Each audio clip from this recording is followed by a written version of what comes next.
Muito bem, pessoal. Para começar com chave de ouro, eu vou chamar aqui Amanda Monteiro. Tá aí, Amanda? Palmas para a Amanda aqui, ó. Ela é gerente de projetos na TO Brasil. Bem-vinda, Amanda. Ela vai falar da aplicação da IA e automação de processo no atendimento ao cliente. Olha, a Amanda, ela vai ajudar a gente, porque todo mundo é cliente, não é? Então, fica ligado para você ajudar o teu cliente. E quem sabe o teu cliente sou eu, né? Eles podem ser fornecedores da gente. Então, boa palestra aí, tá bom, Amanda? Tá aqui. Pode deixar aí. Boa tarde a todos. Primeiramente, obrigada pelo tempo de vocês. A gente está aqui conversando um pouquinho, dividindo um pouquinho mais. Como a gente já viu, né? Meu nome é Amanda Monteiro, eu sou gerente de projetos dentro da TO Brasil. Atuo há mais de 15 anos na gestão e desenvolvimento de projetos de tecnologia, e especialmente na área de gestão, desenvolvimento de projetos de engenharia de software, RPA e AI Low Code. A ideia daqui hoje é a gente conversar um pouquinho de como que a gente pode utilizar a junção de RPA, porque RPA no atendimento ao cliente a gente já vê muito, né? A gente sabe que é uma área bem comum da gente colocar, automatizar processos, mas como que eu posso trazer junto modelos de identificação de padrão, modelos de classificação, para eu poder melhorar o meu atendimento ao cliente, ao meu usuário final.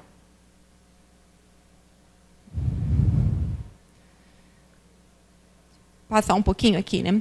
Como eu falei, o que a gente tem nesse cenário, tá? A gente tem um cliente onde a solicitação de chamados, as solicitações de atendimento, de aberturas de chamados deles, era realizada via e-mail. Então, a gente tinha uma caixa de e-mail onde tinha essas solicitações. E cada emissor, cada emitente, tinha um padrão diferente. Alguns colocavam os dados daquele chamado no corpo do e-mail, outros tinham um PDF, e aí cada emissor tinha o seu padrão de PDF. E para completar, né, ainda um pouquinho esse cenário, a gente tinha múltiplos idiomas. Esse era um sistema que atendia inglês, espanhol e português. Esses diferentes formatos de informação, né, que eu comentei com vocês. E muitas vezes nessas caixas de e-mail, além da gente vir a abertura e as solicitações de chamado, acabavam vindo juntos e-mails pedindo acompanhamento. Olha, eu quero saber como é que está esse chamado. Então, tinha uma equipe envolvida de 8 pessoas, se eu não me engano, a média aqui a gente estava falando de 50 a 80 atendimentos por mês, e que a gente tinha que triar. Aquilo ali é um atendimento novo? Esse é um atendimento já existente? Qual o formato? Onde que eu pego a informação em cada um dos emissores? Então, era um trabalho extremamente manual e que acabava vulnerando muito o time, né? E até o retorno, o tempo que retornava-se para o cliente, a resposta do atendimento era maior por causa disso, né? Por ser feito manual. Qual foi a solução que a gente teve nesse cenário? A gente combinou automação, RPA, com o IA, para poder ajudar na classificação desses arquivos e dessas informações que a gente tinha.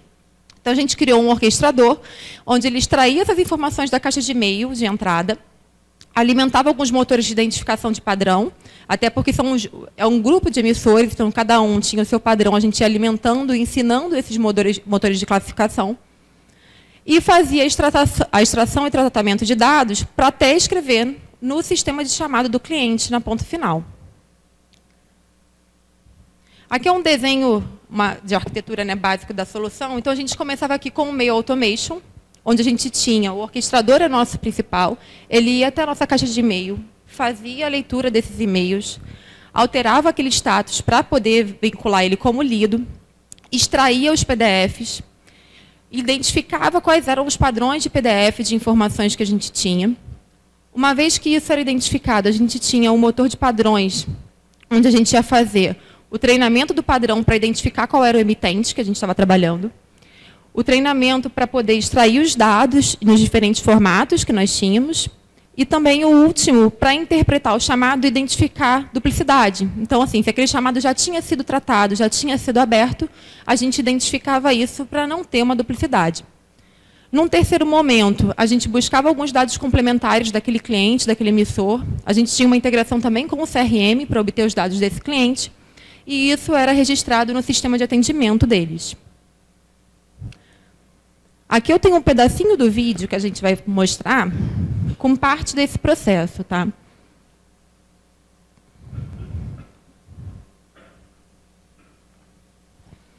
Aqui ele começa, né, o orquestrador principal.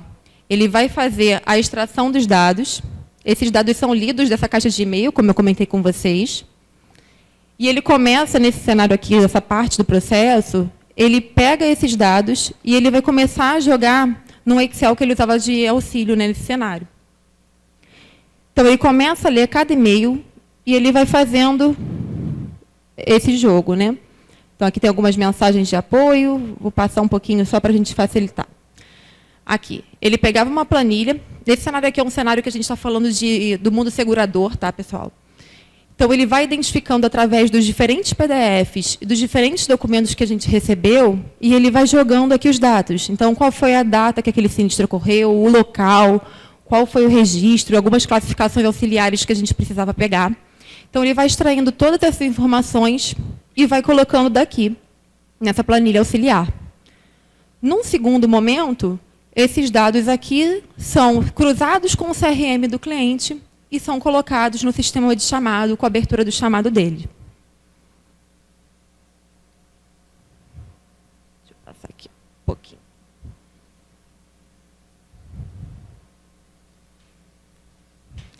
E aí, o que a gente pode observar de benefícios que a gente teve? Além daqueles benefícios tradicionais que a gente já conhece no mundo da automação, né, que é o ganho da produtividade, liberação de FTE, a gente está falando aqui de um modelo, basicamente, aqui de classificação, quando a gente está falando nessa IA, né, para classificar os tipos de dados que a gente está tratando, classificar quais são os modelos, classificar os emitentes.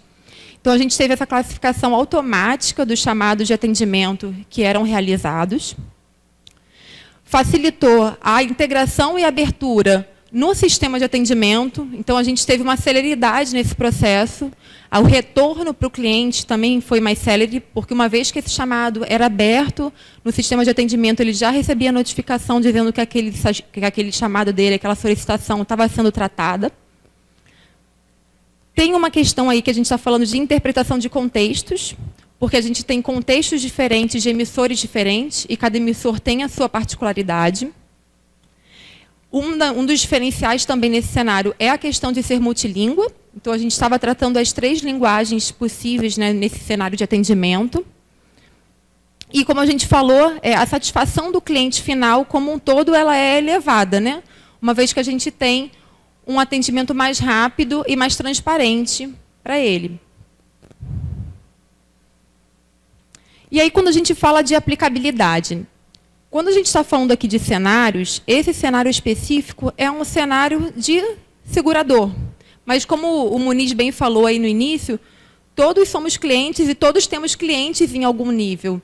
E esse sistema de chamado, de abertura de solicitação que a gente está mencionando aqui hoje, é de um cenário de segurador, mas certamente nas nossas realidades, quando a gente está como cliente, quando a gente está do outro lado também como fornecedor, a gente conhece isso e a gente vê isso. Pode ser que não seja uma caixa de e-mail, mas pode ser um chamado de uma mensagem no WhatsApp que a gente receba. Pode ser uma outra entrada que a gente tenha num outro sistema que a gente precisa tratar e jogar num sistema terceiro. Isso é uma realidade muito comum nossa e que normalmente demanda muito tempo e muito esforço manual. E muitas vezes a gente para as automações justamente por a gente entrar nesse cenário onde eu tenho questões de classificação, onde eu tenho questões que eu preciso entender e interpretar os modelos que a gente está fazendo, eu preciso saber tratar aqueles dados, que às vezes a gente fica, como é que eu faço isso, né? Então, essa aplicabilidade, ela vai envolver qualquer tipo de negócio, quando a gente fala de atendimento ao cliente, óbvio, pode ser extrapolado também para outros cenários que não de atendimento ao cliente, né? O modelo como um todo. Mas a gente está falando aqui de tratamentos de dados que não são estruturados. Muitas vezes a gente recebia, por exemplo, a localização do sinistro era literalmente um campo no texto de e-mail. Outra estava em um Excel, assim, era uma loucura, os diferentes formatos que a gente tinha nesse cenário.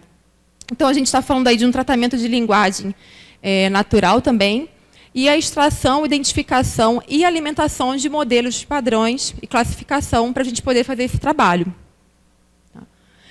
A vantagem, essa equipe, que na época era formada por 8 pessoas, a gente conseguiu reduzir os tratamentos que eram apartados, né? Porque ainda assim haviam tratamentos a serem feitos nessa caixa. Como eu comentei, essa caixa recebia abertura de chamados, mas uma hora ou outra acontecia dela receber outros tipos de chamado que não eram inerentes a esse cenário. A gente conseguiu reduzir para 2 pessoas envolvidas nesse cenário e não full-time. E, óbvio, isso é alguma economia, né, para a empresa, né, como um todo, e melhora de processo. Então, era um pouquinho desse cenário que eu queria dividir hoje com vocês aqui. A gente começar a pensar, né, no nosso cliente, como que a gente pode melhorar a vida dele e como a gente gostaria também de que a nossa vida fosse melhorada como cliente, né, do nosso lado cliente, e poder pensar em algumas soluções que comecem a juntar e tratar alguns problemas que são mais complexos no nosso atendimento no dia a dia e que muitas vezes a gente ficava ainda um pouco perdido de como tratar. Quando a gente costuma brincar, né, que não tem bala de prata, a gente tem que começar a desenhar as soluções e juntar as melhores soluções para poder fazer o nosso processo ser melhor e atender melhor. Era isso que eu queria dividir com vocês hoje aqui, pessoal. Muito obrigada pelo tempo de vocês. Estou disponível, qualquer pergunta que vocês tenham. Se tiverem também qualquer dúvida, a gente está aqui no stand com a TO Brasil. Então, por favor, fiquem à vontade. Muito obrigada.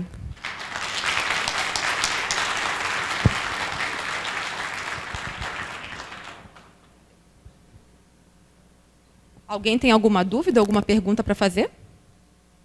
Se tiver, se não tiver, depois a gente fala lá também no stand.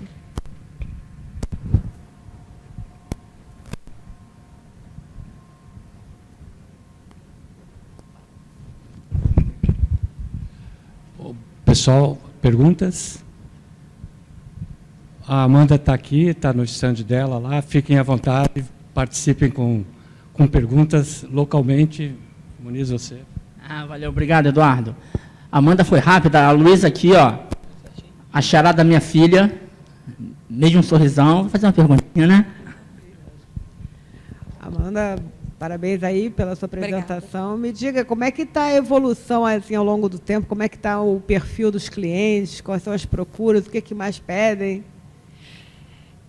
Falando fora desse contexto, no geral, né? O que a gente tem visto é cada vez mais...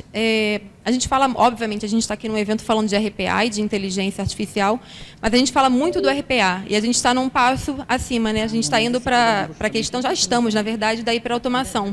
Então, a junção, a confluência dessas coisas, a gente juntar RPA, IA, low code, é o caminho, ainda mais no mundo onde a gente tem visto cada vez mais surgindo ChatGPT, Bard, entre outras. Então, pensar como esses mecanismos se integram e como a gente pode aplicar esses mecanismos integrados aos negócios que a gente atende, eu acho que é a diferença que a gente tem para trilhar aqui para frente.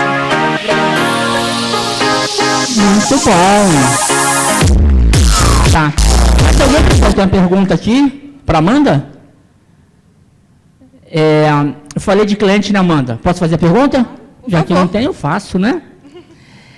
Eu fui gerente, até comentei na minha palestra de manhã, Amanda, de uma central de atendimento, né? Atendi N1, N2, suporte, aquela loucura, aquela alegria. E eu sempre brinco que ninguém liga para a central para falar, parabéns, eu estou há um ano sem a minha internet cair. Alguém aqui está um ano sem a internet cair? Vamos pensar. Já ligou para parabenizar eles? Não dá, a gente esquece, mas tudo bem. Então, o atendimento ao cliente é um negócio que, enquanto a gente é cliente, a gente fica com o peito estufado, né? Eu sou cliente. A minha pergunta, Amanda, para você, é como é que a gente faz esse balanço, né, em relação à equipe, quando a gente automatiza? Na verdade, está ajudando o cliente, mas está ajudando a equipe também, né? Porque fazer aquele trabalho repetitivo é ruim. Você tem visto aí as equipes gostando de automação, porque elas acabam também não fazendo aquele negócio repetitivo. Tem um medo, né? Ao mesmo tempo tem um medo de ser demitido, mas quando elas conseguem também sacar que é melhor para elas, quer comentar algum exemplo que você tem visto nisso? Isso envolve muito uma questão de mudança de cultura, né, Antônio? Então, assim, muitas vezes, e aí acho que todo mundo que está aqui e trabalha com RPA viu essa realidade, quando a gente começa a falar de RPA dentro de uma empresa, muitas vezes a gente vai ter alguém olhando com a gente meio torto, pô, mas vai tirar meu trabalho.